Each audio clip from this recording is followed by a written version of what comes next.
Hi again, everybody. Dan Alasso, making history and getting retrenched. It's got to be a short one today because I have a busy day ahead of me, but I wanted to check in. I did get my official notice of my retrenchment yesterday from the president of the university.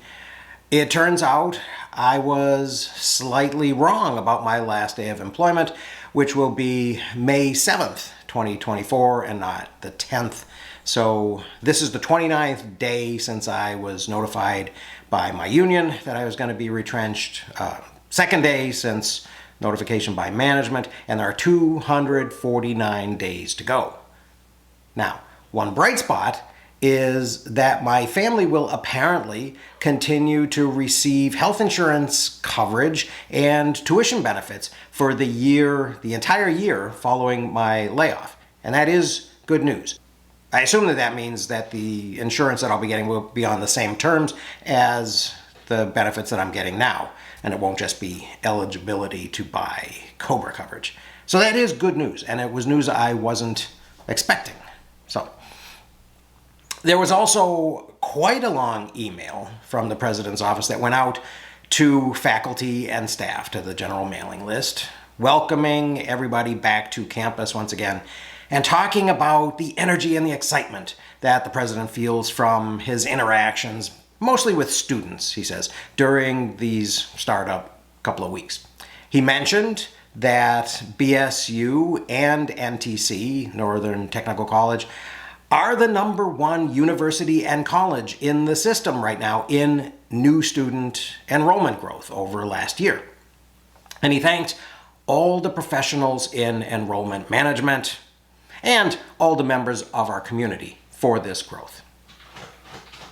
As someone who has over a dozen high school students in my class who didn't have to come to BSU for their PSEO classes, you're welcome. They could have stuck with their AP US history class at their high school.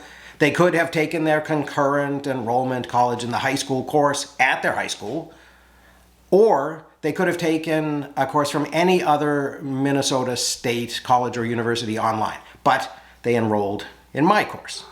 Yes, I know we're only getting 80% of what we would earn from a full-time undergraduate, but there are actually 15 of them. So 80% of that is 12, and I will challenge any of the professionals in enrollment management to point to a dozen new students that they brought to BSU. And I have met with and talked with, physically sat down with, the people who teach history at the 2 community colleges to our north, Northland Community College on the western side of the northern part of the state, and Minnesota North College on the eastern side, as well as Red Lake Tribal College. So tell me what you're doing, enrollment management professionals. Oh, and I supervise a concurrent enrollment class up at International Falls, one of those college and the high school classes.